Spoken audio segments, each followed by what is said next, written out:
is able to be appreciated around the world, and appreciated with people like yourselves, which is a real joy for me. Muy buen día, Mar. Gracias por la oportunidad. Es un honor. Gracias por esto. Yo quisiera empezar uno de tus primeros trabajos. Es una serie y una película. Se llama, bueno, El ocaso de la fortuna, y pues hay una en particular que fueron tus primeros trabajos. ¿Cómo fue esa experiencia? Mark, let's go early in your career. What can you remember? What can you tell us about Outrageous Fortune and the Man Who Lost His Head? Really? Well, the man who lost his head was actually quite by accident, because it was one of the first things, and it was one of those experiences where another actor had actually got the part and had broken his leg. So then they kind of called me in to kind of come and take the role. And An Outrageous Fortune was really my first acting gig out of when I came back from England. So yeah, they were both luck and also a great experience to kind of kick it off with. So you got the role from the man who lost his head, from a man who always lost his leg, maybe. That's right. Yeah. Jhon, es que fue una cuestión de suerte, ¿no? Él obtuvo su rol en The Man Who Lost His Head porque el otro actor se fracturó la pierna, imagínate. Oh, Y lo otro fue lo primero que hizo apenas se fue para Inglaterra. qué buen dato. Gracias, Mar, por esto. Andrés, yo creo que tú pregúntale lo de... Lo que todos queremos saber. Claro. Mark, it's crazy because you know that there are many projects for you that got a lot of fans and all around the world. And it's crazy because you had fought with the Power Rangers more than Rita Repulsa and all the bad guys. So tell us about your crazy career, appearing in many of the Power Rangers.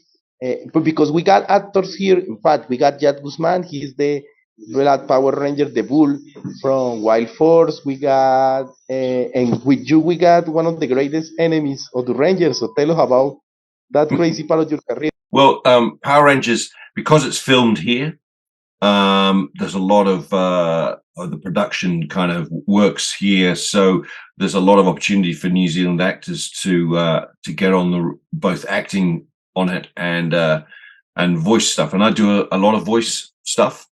And so, yeah, I think I've done about 3 or 4 now, different characters on there, and they're still doing it. So we've got a new series coming up, and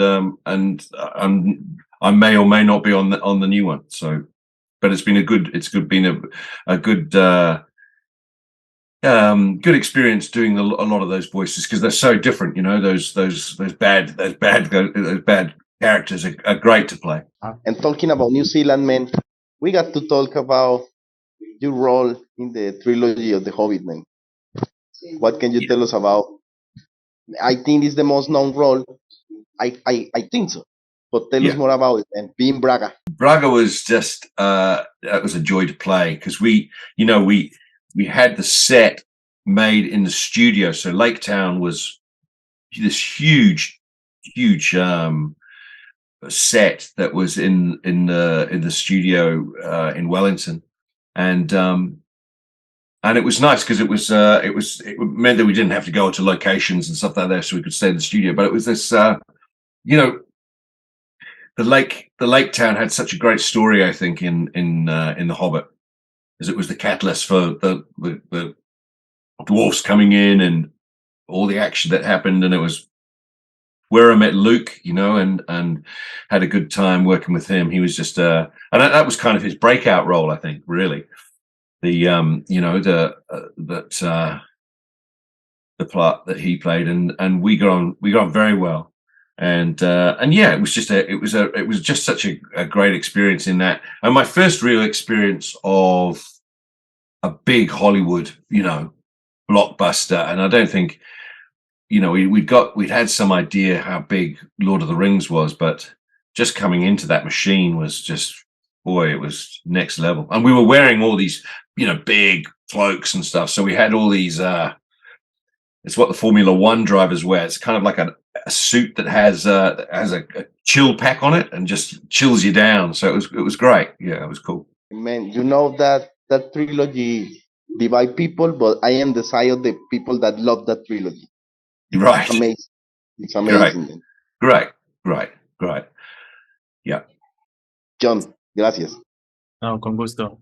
Bueno, hay también otras curiosidades de muchos fans que son amantes del terror, que son dos temas que son como de un universo, puedo decir, al mismo tiempo, pero claro que uno es una serie y el otro es una película ya nueva, reciente, que es Ash versus Evil Dead y está la de Evil Dead Rise. Pero, ¿cómo usted ha construido la psicología de sus personajes respecto al tema del terror?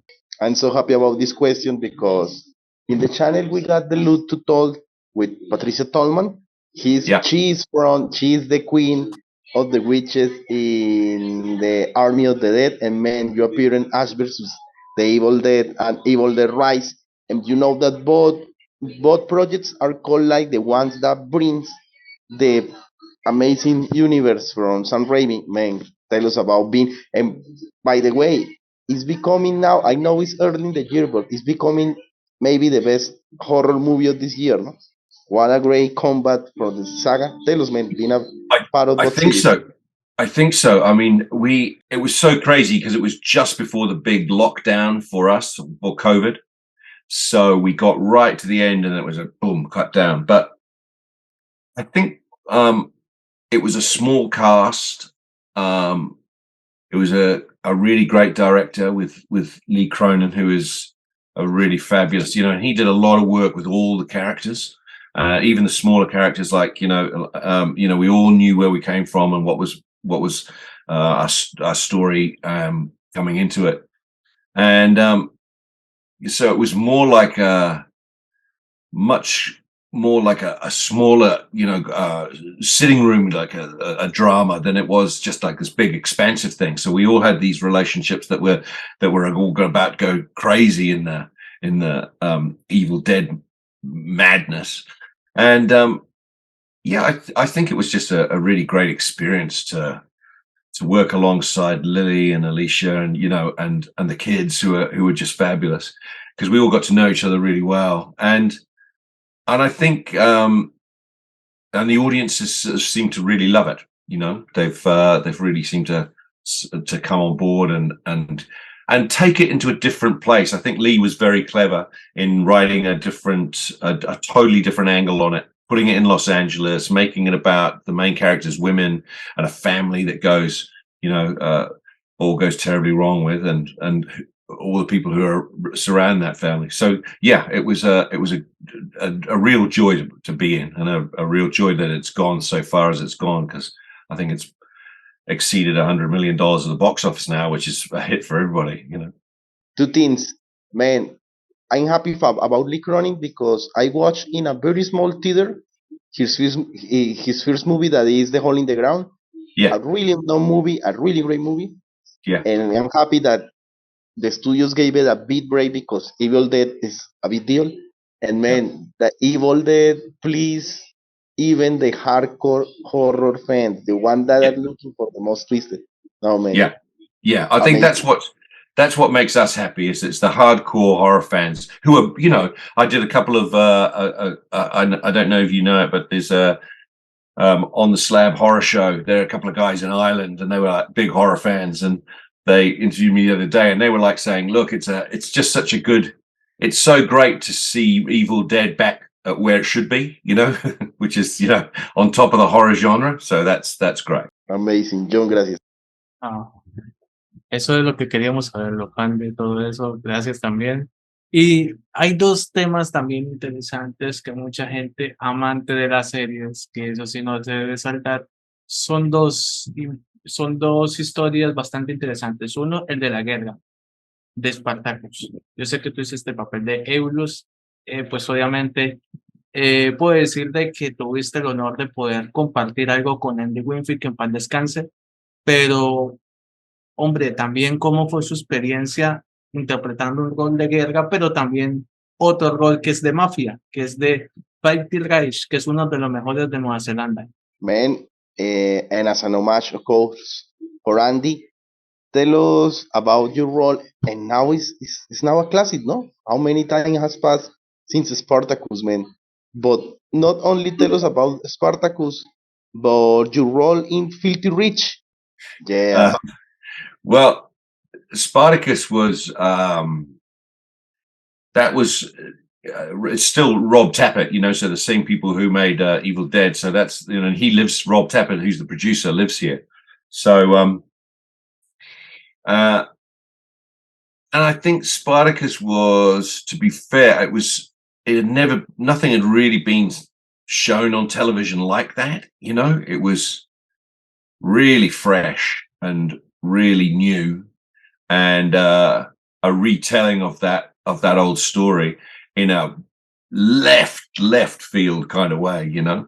So so it was, and it was again all studio based, so studio with lots of effect, digital effects. So we had a really quite intense studio experience, and I knew it was never going to end well for me, because I killed Spartacus's wife. So I mean, you know, it's never going to be that. And Filthy Rich was the first time that New Zealand television had. It was kind of a they were looking at to do a serialized two to three times a week studio based TV series, and a kind of soap, but that was a, you know, it's a great role, because he's the sort of the rich kind of mafioso kind of guy, you know, and it was a very again, it was a very quite intense shoot, because I was quite ill through it. I just had been diagnosed with bowel cancer, and so I was quite sick. But so a lot of it was going to getting chemo and then coming back and having it, you know, and working. So it was pretty full on, all that. But again, I love doing it, and I love that part. And the writers and all the people who've done that show are now doing great things here. Jhon, dar el dato. I need to give this trivia. You are the fourth person from New Zealand that has appeared in this channel. Nelson Goon, Morgan Bradley, that she's amazing, and she will appear also in the Power Rangers, and Ron Kelly, man. So it's always an honor have people from bad in the other part of the world here talking with us here in Colombia. Here is nice, no, by the way. It's mutual, very mutual. So gracias.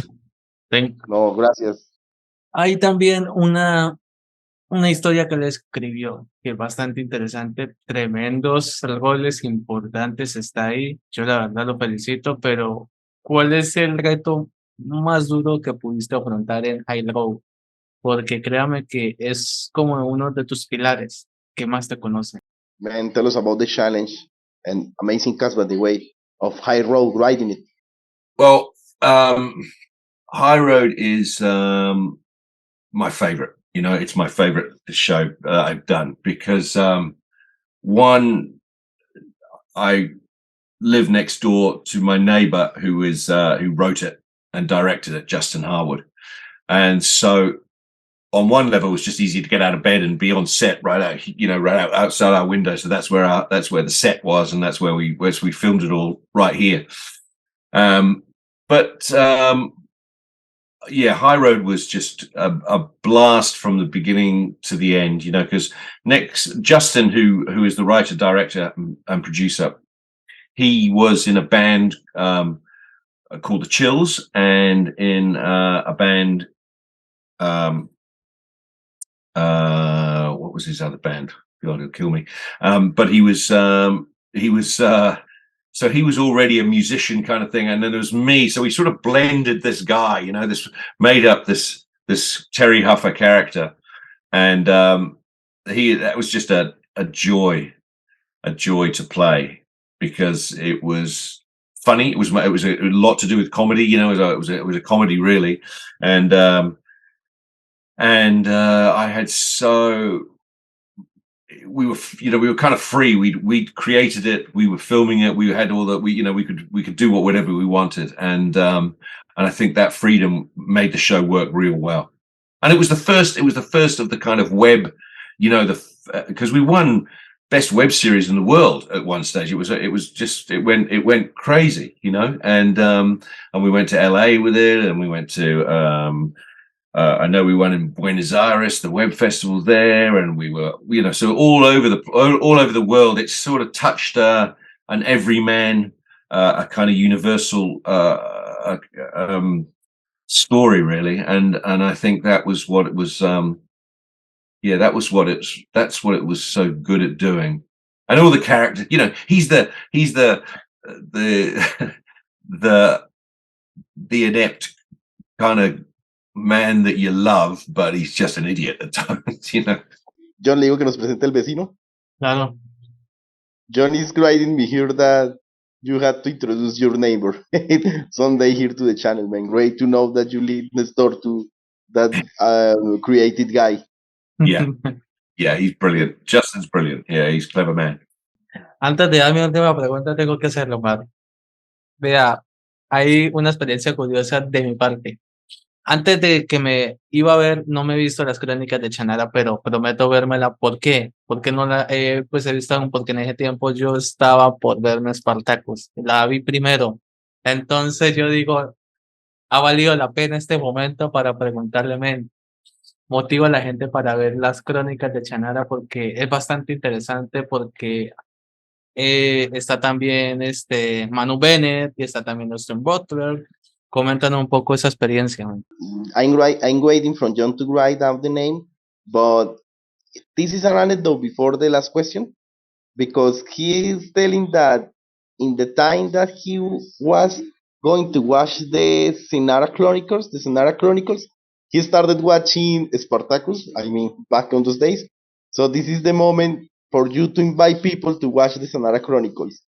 Even Shannara. Jhon needs to watch it. And myself, of course. The Shannara Chronicles. Yeah, well, that's it. Well, the thing about Shannara Chronicles is, he went on to make Elvis, and is now, got nominated for an Oscar, and so, it was such a lovely fella, so we had a really, really great time watching that, and that came back. I remember the first series we did.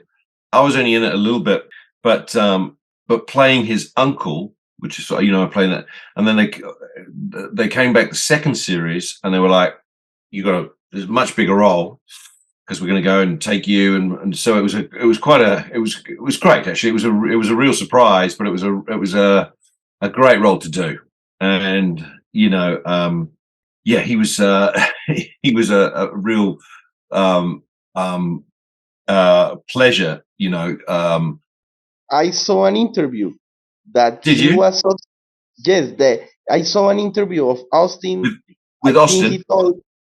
I think he talked about the series and how he was surprised that he got the role from Elvis and all the craziness that happened later, that he wasn't expected that. But man, no, we need to watch it. Jhon, dime, tell us.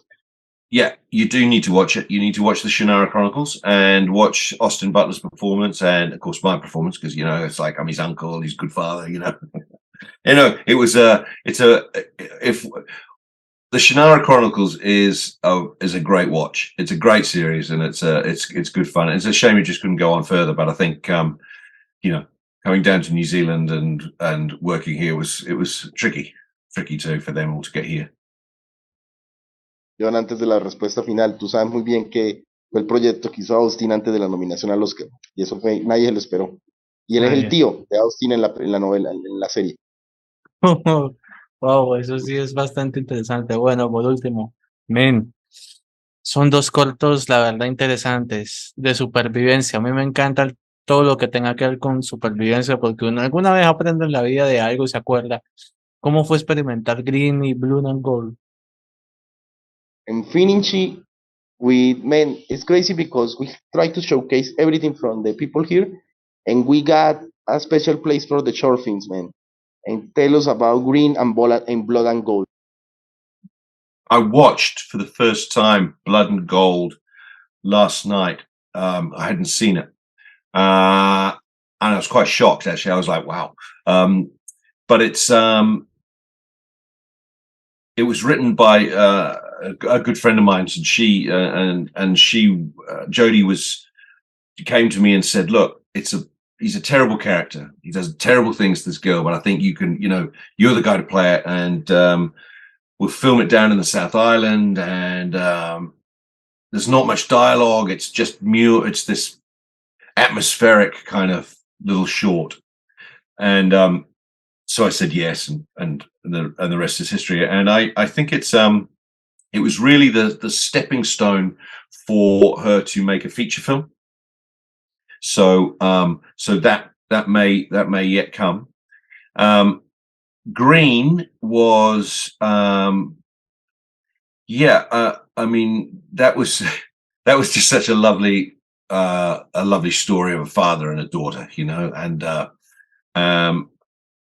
and both being sick, and since I'd had this cancer scare, and the director had also had what the daughter had, and it was that sort of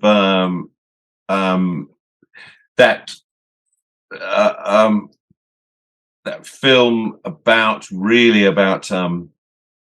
two people who were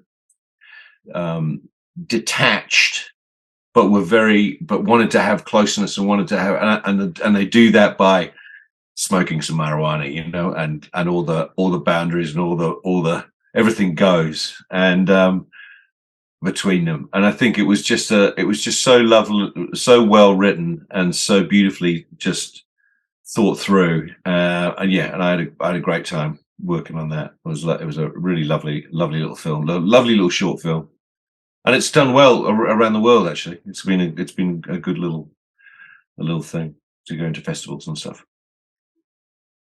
Jhon. Bravo. Mark, the legend, the icon, the man. Very lovely to see you. Very lovely to meet you. Thank Jhon, you. la ronda final. Sí, claro. Y también que invito a la gente para que vea la nueva producción de él, que está haciendo tendencia, The Ten. That's what I'm going to say, man. Because and you're welcome, of course.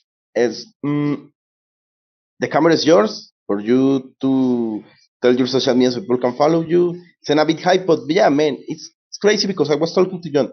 There are many projects. There is a great career, but invite the people to watch the 10. We watched the trailer. It's amazing. Do whatever you want. The camera is yours.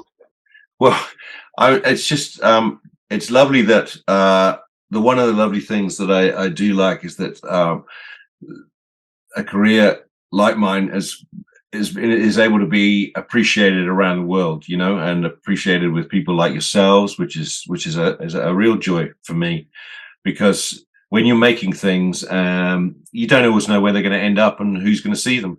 And so for me, I'm on Facebook. Follow me if you want. It's on Mark Mitchinson, and the usual places, and Instagram, and there's lots coming up. So look out for. There's a film called Grafted, which is coming out soon. There's a film called The Convert, which is with Guy Pearce. That's a movie coming out. And then there's a film with Minnie Driver coming out, which I'm in, called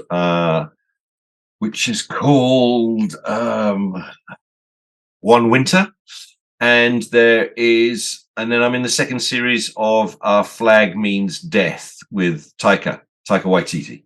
So keep your eyes out for that as well. Yeah. So lots of things coming out, lots of things for you guys to see. Yeah. Amazing.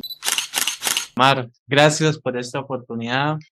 Gracias. Le damos las gracias también a su manager Colin Moy. Muy agradecido y mucho éxito. Muchas gracias. Lots of success. A big thank you also to your manager, to Colin. And Sure. no, thank you, man. Anytime, Thank you very much. anytime, lads. It's been a pleasure to talk to you both. Anytime. See ya. Sí, ya, John, que cualquier momento. God bless you. Ciao. Bye bye. Good weekend. Ciao. Good Ciao. weekend.